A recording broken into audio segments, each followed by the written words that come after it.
The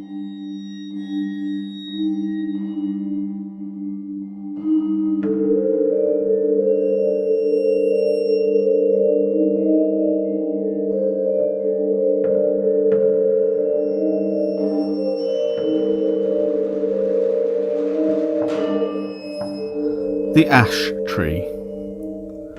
Everyone who has travelled over eastern England knows the smaller country houses with which it is studded.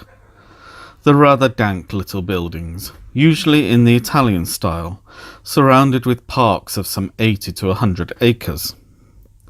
For me, they have always had a very strong attraction, with the grey paling of split oak, the noble trees, the meres with their reed beds, and the line of distant woods. Then I like the pillared portico, perhaps stuck onto a red brick Queen Anne house, which has been faced with stucco to bring it into line with the Grecian taste of the end of the 18th century. The hall inside going up to the roof, which hall ought always to be provided with a gallery and a small organ. I like the library too, where you may find anything from a Psalter of the 13th century to a Shakespeare quarto. I like the pictures, of course, and perhaps most of all I like fancying what life in such a house was when it was first built, and in the piping times of landlord's prosperity, and not least now, when, if money is not so plentiful, taste is more varied, and life quite as interesting. I wish to have one of these houses, and enough money to keep it together, and entertain my friends in it modestly. But this is a digression. I have to tell you of a curious series of events which happened in such a house as I have tried to describe. It is Castringham Hall in Suffolk. I think a good deal has been done to the building since the period of my story, but the essential features I have sketched are still there.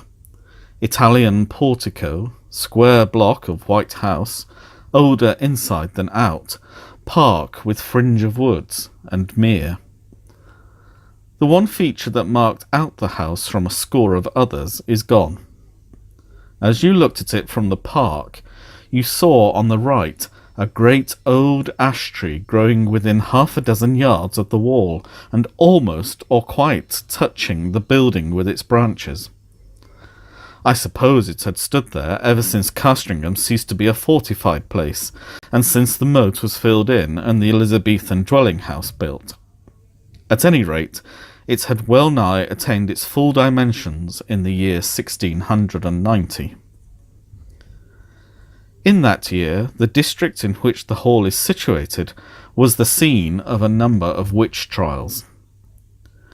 It will be long, I think, before we arrive at a just estimate of the amount of solid reason, if there was any, which lay at the root of the universal fear of witches in old times. Whether the persons accused of this offence really did imagine that they were possessed of unusual power of any kind, or whether they had the will, at least, if not the power, of doing mischief to their neighbours, or whether all the confessions, of which there are so many, were extorted by the cruelty of the witch-finders. These are questions which are not, I fancy, yet solved, and the present narrative gives me pause. I cannot altogether sweep it away as mere invention. The reader must judge for himself. Castringham contributed a victim to the auto da fe. Mrs. Mothersole was her name, and she differed from the ordinary run of village witches only in being rather better off and in a more influential position. Efforts were made to save her by several reputable farmers of the parish. They did their best to testify to her character, and showed considerable anxiety as to the verdict of the jury. But what seems to have been fatal to the woman was the evidence of the then proprietor of Castringham Hall, Sir Matthew Fell. He deposed to having watched her on 3 different occasions from his window at the full of the moon, gathering sprigs from the ash tree near my house. She had climbed into the branches clad only in her shift, and was cutting off small twigs with a peculiarly curved knife, and as she did so she seemed to be talking to herself. On each occasion Sir Matthew had done his best to capture the woman, but she had always taken alarm at some accidental noise he had made, and all he could see when he got down to the garden was a hare running across the path in the direction of the village. On the third night he had been at pains to follow at his best speed, and had gone straight to Mrs. Mothersole's house. But he had to wait a quarter of an hour battering at her door, and then she had come out very cross and apparently very sleepy, as if just out of bed, and he had no good explanation to offer of his visit. Mainly on this evidence, though there was much more of a less striking and unusual kind from other parishioners, Mrs. Mothersole was found guilty and condemned to die. She was hanged a week after the trial, with 5 or 6 more unhappy creatures, at Bury St Edmunds. Sir Matthew Fell, then Deputy Sheriff, was present at the execution. It was a damp, drizzly March morning when the cart made its way up the rough grass hill outside Northgate where the gallows stood. The other victims were apathetic or broken down with misery. But Mrs. Mothersole was, as in life so in death, of a very different temper.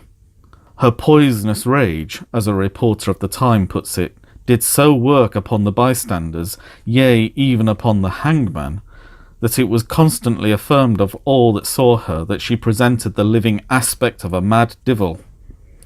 Yet she offered no resistance to the officers of the law, only she looked upon those that laid hands upon her with so direful and venomous an aspect, that, as one of them afterwards assured me, the mere thought of it preyed inwardly upon his mind for 6 months thereafter. However, all that she is reported to have said were the seemingly meaningless words, "There will be guests at the hall," which she repeated more than once in an undertone. Sir Matthew Fell was not unimpressed by the bearing of the woman. He had some talk upon the matter with the vicar of his parish, with whom he travelled home after the assize business was over. His evidence at the trial had not been very willingly given. He was not specially infected with the witch-finding mania, but he declared then and afterwards that he could not give any other account of the matter than that he had given, and that he could not possibly have been mistaken as to what he saw. The whole transaction had been repugnant to him, for he was a man who liked to be on pleasant terms with those about him. But he saw a duty to be done in this business, and he had done it. That seems to have been the gist of his sentiments, and the vicar applauded it, as any reasonable man must have done. A few weeks after, when the moon of May was at the full, vicar and squire met again in the park and walked to the hall together. Lady Fell was with her mother, who was dangerously ill, and Sir Matthew was alone at home. So the vicar, Mr. Crome, was easily persuaded to take a late supper at the hall. Sir Matthew was not very good company this evening. The talk ran chiefly on family and parish matters, and, as luck would have it, Sir Matthew made a memorandum in writing of certain wishes or intentions of his regarding his estates, which afterwards proved exceedingly useful. When Mr. Crome thought of starting for home, about 9:30, Sir Matthew and he took a preliminary turn on the gravelled walk at the back of the house. The only incident that struck Mr. Crome was this. They were in sight of the ash tree, which I described as growing near the windows of the building, when Sir Matthew stopped and said, "What is it that runs up and down the stem of the ash? It is never a squirrel. They will all be in their nests by now." The vicar looked and saw the moving creature, but he could make nothing of its colour in the moonlight. The sharp outline, however, seen for an instant, was imprinted on his brain, and he could have sworn, he said, though it sounded foolish, that, squirrel or not, it had more than 4 legs. Still, not much was to be made of the momentary vision, and the 2 men parted. They may have met since then, but it was not for a score of years. Next day, Sir Matthew Fell was not downstairs at 6 in the morning, as was his custom, nor at 7, nor yet at 8. Hereupon the servants went and knocked on his chamber door. I need not prolong the description of their anxious listenings and renewed batterings on the panels. The door was opened at last from the outside, and they found their master dead and black. So much you have guessed. That there were any marks of violence did not at the moment appear, but the window was open. One of the men went to fetch the parson, and then by his directions rode on to give notice to the coroner. Mr. Crome himself went as quick as he might to the hall, and was shown to the room where the dead man lay.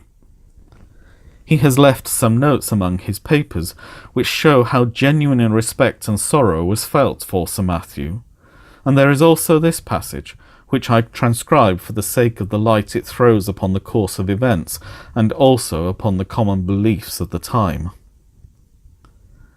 There was not any the least trace of an entrance having been forced to the chamber, but the casement stood open, as my poor friend would always have it in this season.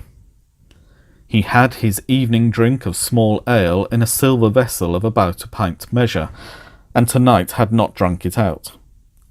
This drink was examined by the physician from Bury, a Mr. Hodgkins, who could not, however, as he afterwards declared upon his oath before the coroner's quest, discover that any matter of a venomous kind was present in it. For, as was natural, in the great swelling and blackness of the corpse, there was talk made among the neighbours of poison. The body was very much disordered as it laid in the bed, being twisted after so extreme a sort as gave too probable conjecture that my worthy friend and patron had expired in great pain and agony. And what is as yet unexplained, and to myself the argument of some horrid and artful design in the perpetrators of this barbarous murder, was this, that the women which were entrusted with the laying out of the corpse and washing it, being both said persons, and very well respected in their mournful profession, came to me in a great pain and distress both of mind and body, saying what was indeed confirmed upon the first view, that they had no sooner touched the breast of the corpse with their naked hands than they were sensible of a more than ordinary violent smart and aching in their palms, which, with the whole forearms, in no long time swelled so immoderately, the pain still continuing, that, as afterwards proved, during many weeks they were forced to lay by the exercise of their calling, and yet no mark seen on the skin. Upon hearing this, I sent for the physician, who was still in the house, and we made as careful a proof as we were able by the help of a small magnifying lens of crystal of the condition of the skin on this part of the body, but could not detect with the instruments we had any matter of importance beyond a couple of small punctures or pricks, which we then concluded were the spots by which the poison might be introduced, remembering that ring of Pope Borgia, with other known specimens of the horrid art of the Italian poisoners of the last age. So much is to be said of the symptoms seen on the corpse. As to what I am to add, it is merely my own experiment, and to be left to posterity to judge whether there be anything of value therein. There was on the table by the bedside a Bible of the small size, in which my friend, punctual as in matters of less moment, so in this more weighty one, used nightly, and upon his first rising, to read a set portion.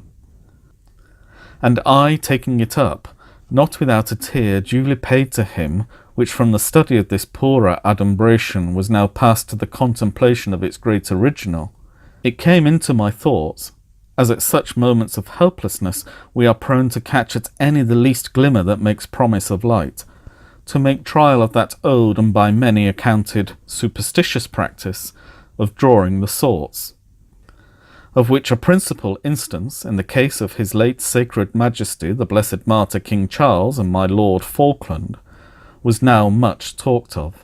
I must needs admit that by my trial not much assistance was afforded me. Yet, as the cause and origin of these dreadful events may hereafter be searched out, I set down the results.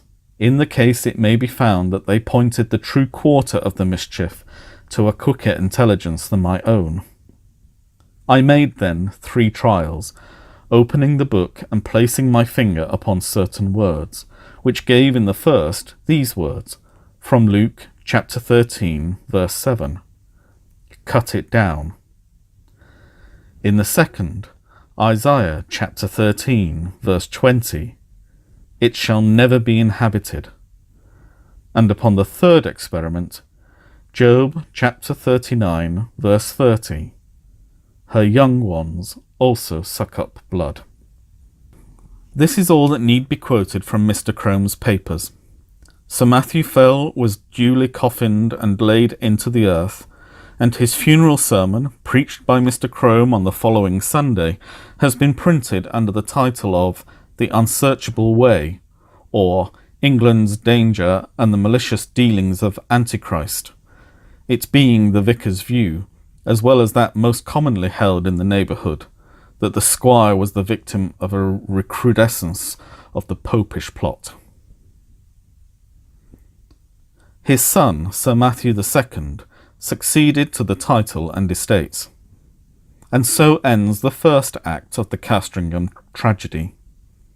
It is to be mentioned, though the fact is not surprising, that the new baronet did not occupy the room in which his father had died, nor indeed was it slept in by anyone but an occasional visitor during the whole of his occupation.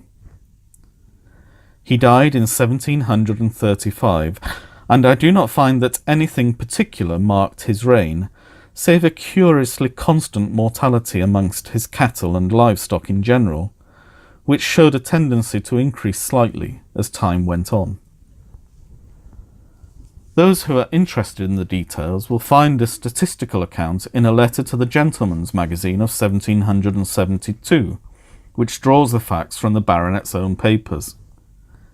He put an end to it at last by a very simple expedient, that of shutting up all his beasts in sheds at night, and keeping no sheep in his park.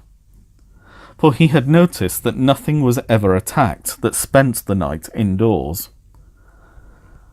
After that, the disorder confined itself to wild birds and beasts of chase.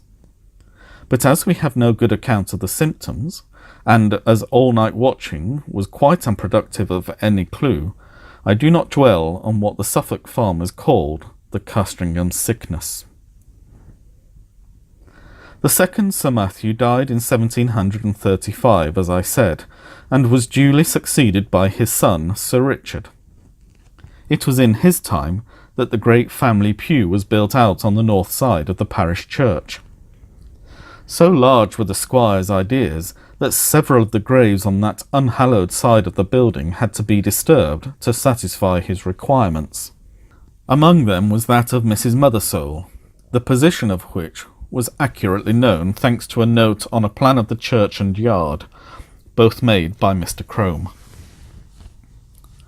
A certain amount of interest was excited in the village when it was known that the famous witch, who was still remembered by a few, was to be exhumed, and the feeling of surprise, and indeed disquiet, was very strong when it was found that, though her coffin was fairly sound and unbroken, there was no trace whatever inside it of body, bones, or dust.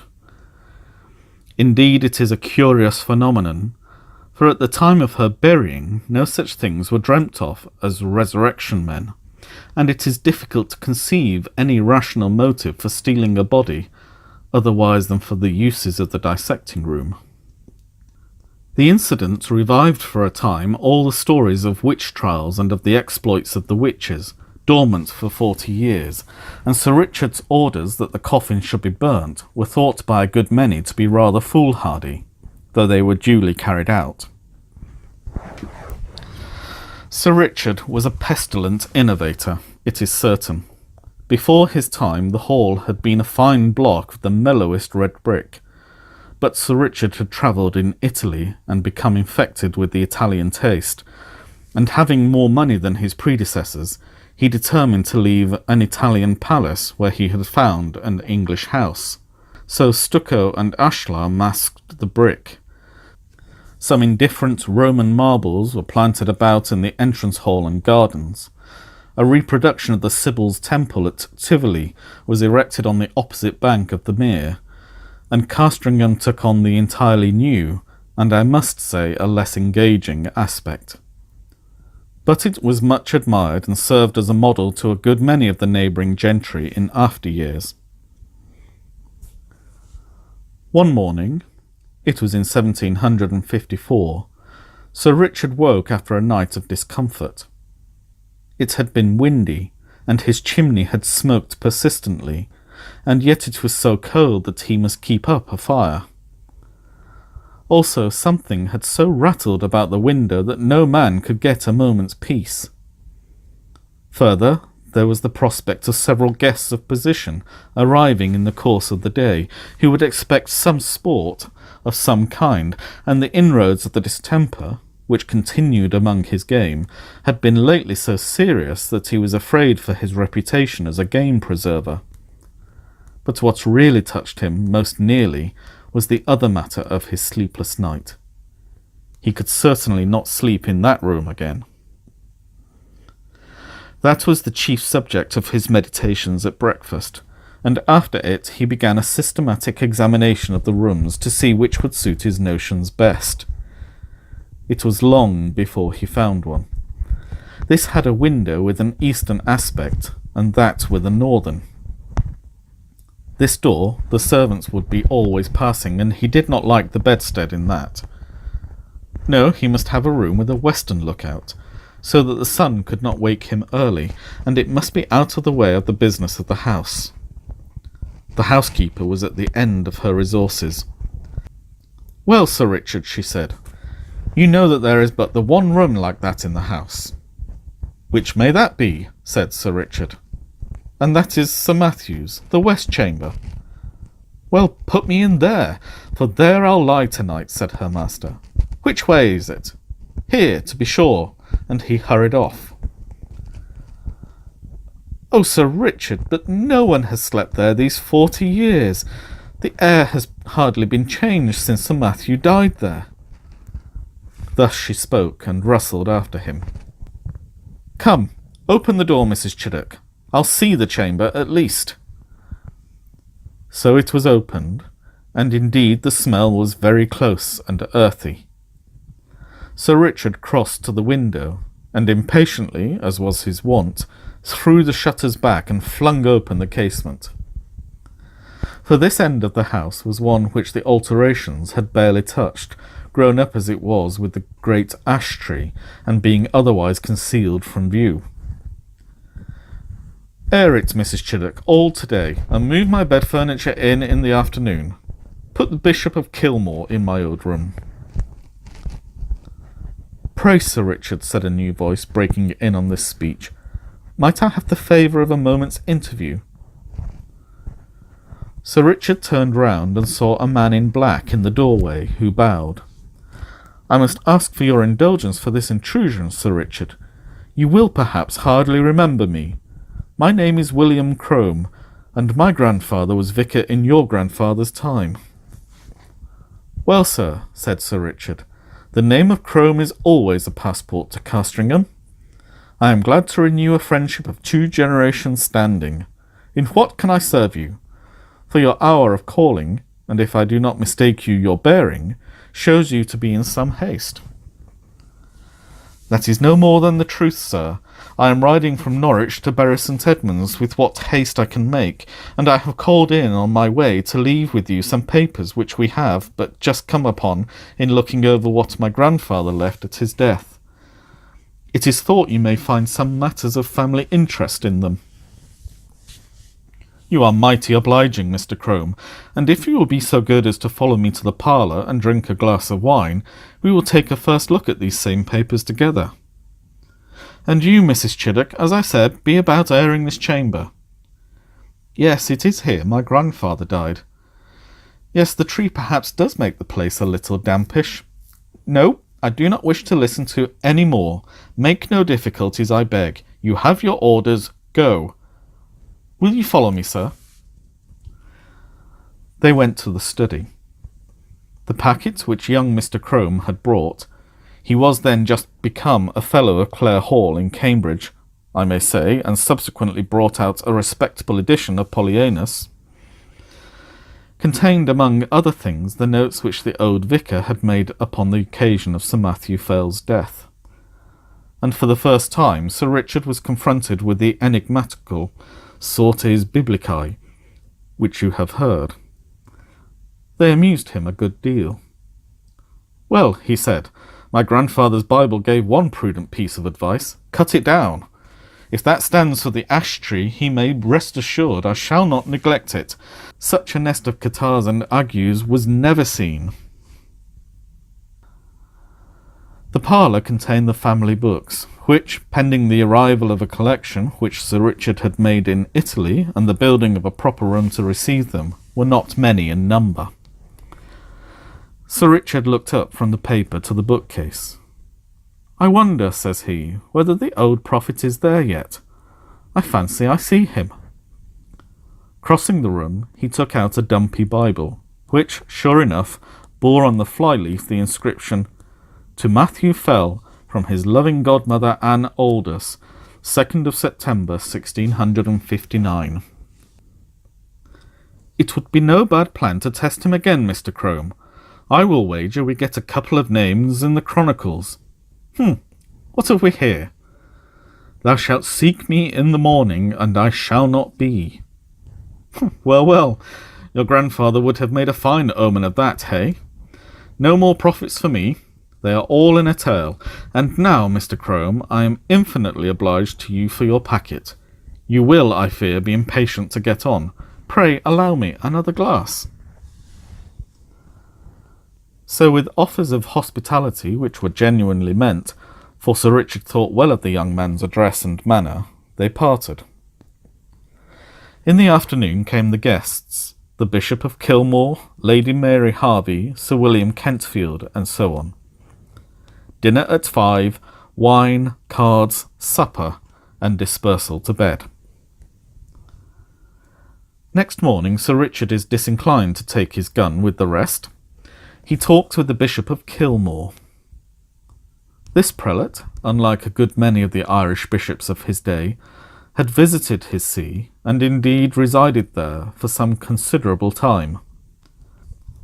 This morning, as the two were walking along the terrace and talking over the alterations and improvements in the house, the bishop said, pointing to the window of the west room, You could never get one of my Irish flock to occupy that room, Sir Richard. Why is that, my lord? It is, in fact, my own. Well, our Irish peasantry will always have it that it brings the worst of luck to sleep near an ash tree, and you have a fine growth of ash not 2 yards from your chamber window. Perhaps, the bishop went on with a smile, it has given you a touch of its quality already, for you do not seem, if I may say it, so much the fresher for your night's rest as your friends would like to see you. That, or something else, it is true, cost me my sleep from 12 to 4, my lord, but the tree is to come down tomorrow, so I shall not hear much more from it. I applaud your determination. It can hardly be wholesome to have the air you breathe strained, as it were, through all that leafage. Your lordship is right there, I think, but I had not my window open last night. It was rather the noise that went on, no doubt from the twigs sweeping the glass that kept me open-eyed. I think that can hardly be, Sir Richard. Here, you see it from this point. None of these nearest branches even can touch your casement unless there were a gale, and there was none of that last night. They missed the panes by a foot. No, sir, true. What then will it be, I wonder, that scratched and rustled so? Ay, and covered the dust on my sill with lines and marks. At last they agreed that the rats must have come up through the ivy. That was the bishop's idea, and Sir Richard jumped at it. So the day passed quietly, and night came, and the party dispersed to their rooms and wished Sir Richard a better night. And now we are in his bedroom, with the light out and the squire in bed. The room is over the kitchen, and the night outside still and warm, so the window stands open.